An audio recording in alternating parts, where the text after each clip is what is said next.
Kabukid o, may pilay tayo na manok. Isa.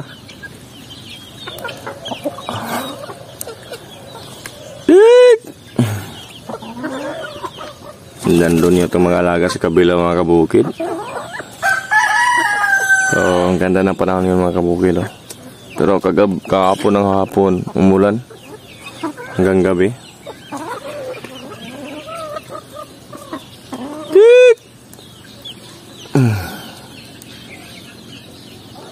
Yan yung ating inahin mga kabukid. Oh.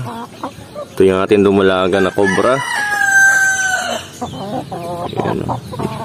Yan o, marami na tayong dumalaga mga kabukid. Oh. So, marami na naman.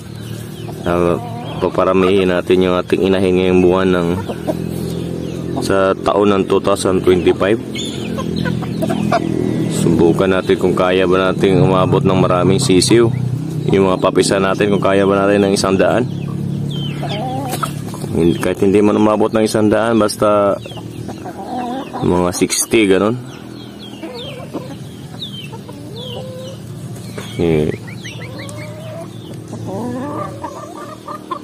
Bibili ako ng range net para magawa ko na yung plano ko dito na 5 kwarto. Bali itong area na to dito, itong may pabahay, ito yung isa. So lagyan na ng bakod papunta dito sa may niyog at papunta doon sa may 2 niyog. Yun. Saka yun, yung niyog na yan at saka doon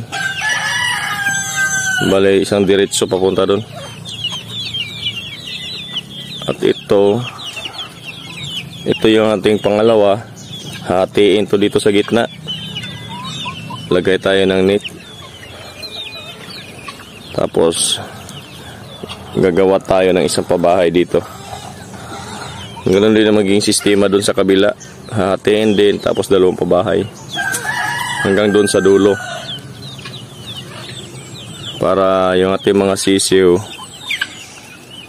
mayroon silang division para hindi sama-sama.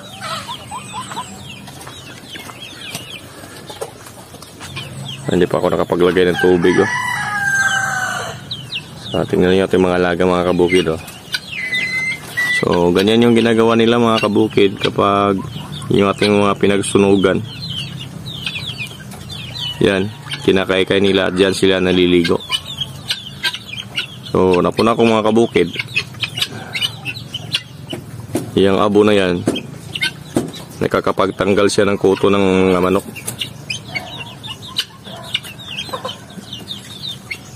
Napansin ko lang dyan sa aking mga alaga kasi wala silang mga kuto.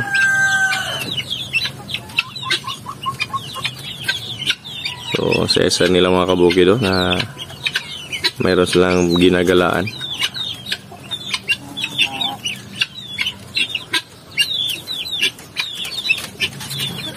Tingnan niyo natin mga ibang mga sisiw mga kabukid doon sa kabilang nito.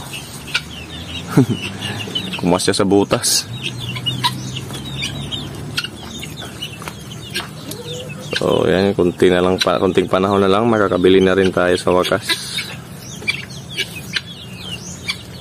Kailangan natin mag-invest kahit paano mga kabukid para ma-upgrade natin yung ating backyard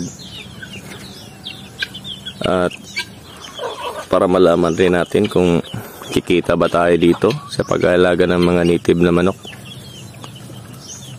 So sa tingin ko naman parang kikita yata siya, basta didiskarte ka lang sa pagkain nila. Hindi talaga yung bara-bara ka lang magpakain ng mamamahalin ng mga pagkain. Kasi kung hayaan mo lang na magpakain ka ng mga mamamahalin, may posibilidad na hindi ka makikita. Kasi yung ating native chicken, kadalasan 3 buwan bago mag 1 kilo. Minsan yung iba hindi pa nga umabot.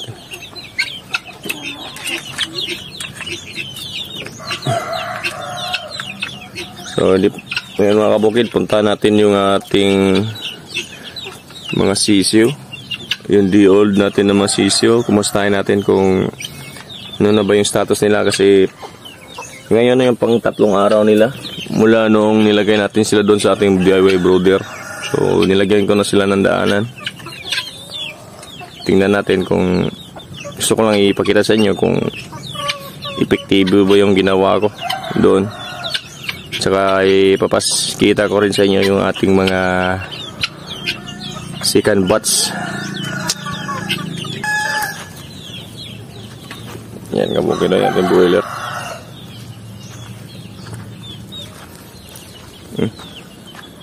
May itlog na naman doon, kabukid, oh. Doon na yung itlog natin boiler, oh, sa ilalim.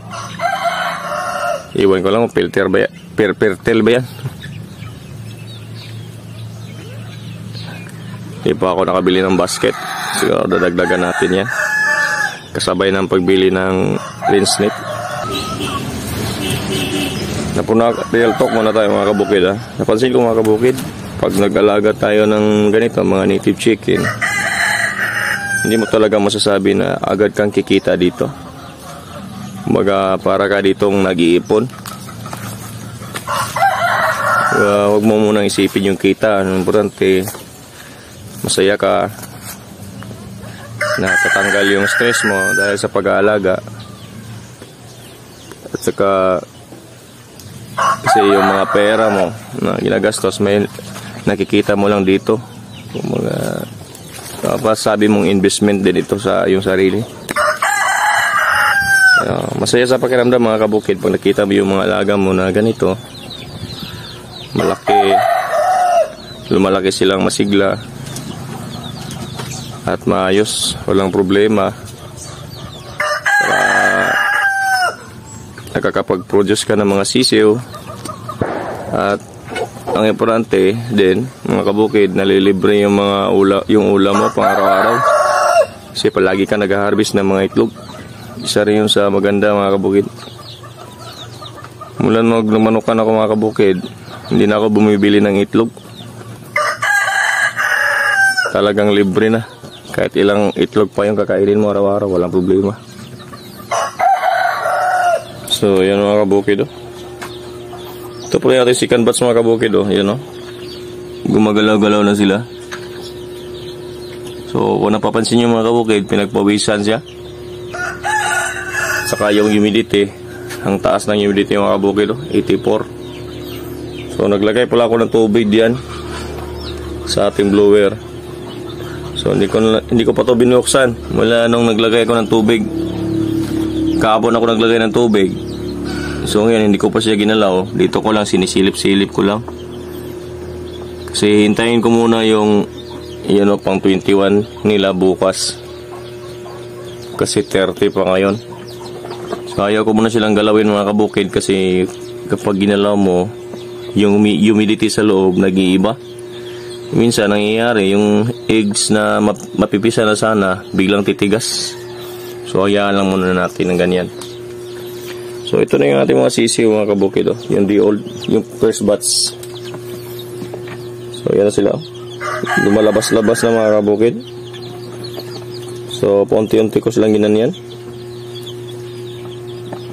So yan, oh. Wala nang problema kahit nandyan sila sa labas, no? Hindi sila giniginaw.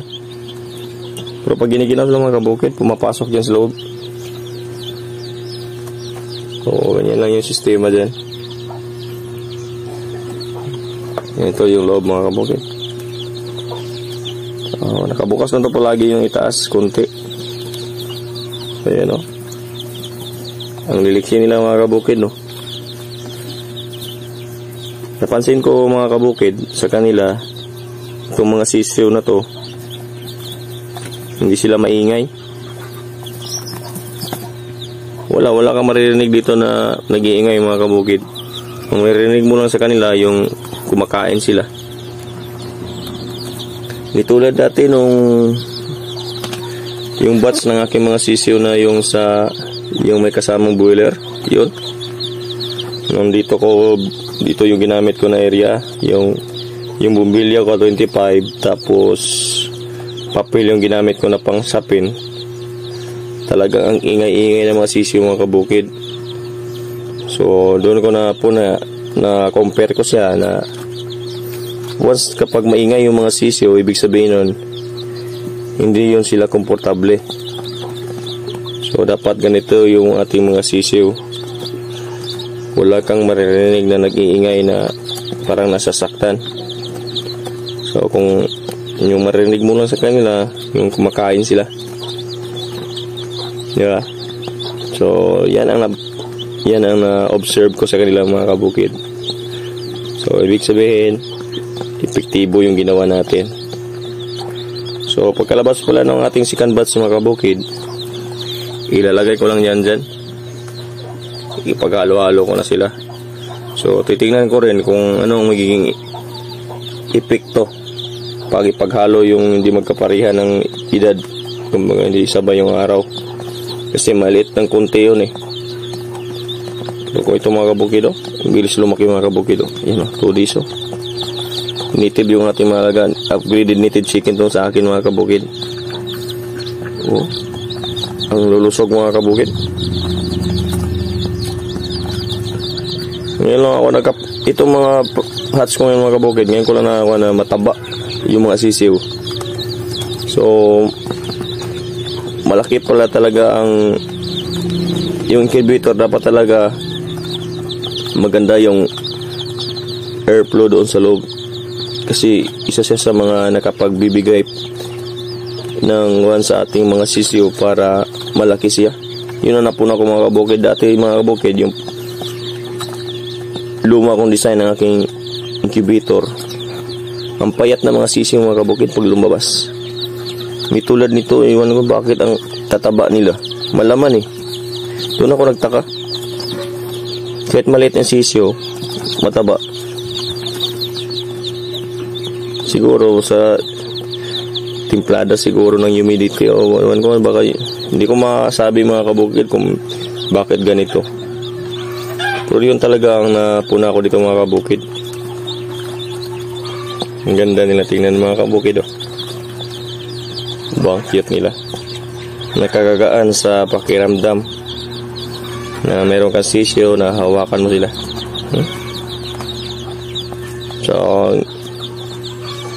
sana lumaki sila ng maayos at maganda mga kabukid, para magiging maganda yung ating pagpa-farm ng ating mga native chicken. So yun mga kabukid, in-update ko lang kayo dito sa aking mga day-old chicks. At yun, dun sa ating mga second batch na mga papisa. So sana maging okay ang lahat, para magiging masaya yung ating pagpa-farm. So hanggang dito na lang mga kabukid. Patuloy lang tayo sa buhay at enjoy lang palagi kung ano man yung mga ginagawa. Maraming salamat sa inyong lahat na nag-subscribe sa akin. At sa mga hindi pa nakapag-subscribe, baka naman kunting tulong sa aking munting YouTube channel. At bye-bye, happy day sa inyong lahat mga kabukid. God bless you all. See you in my next video.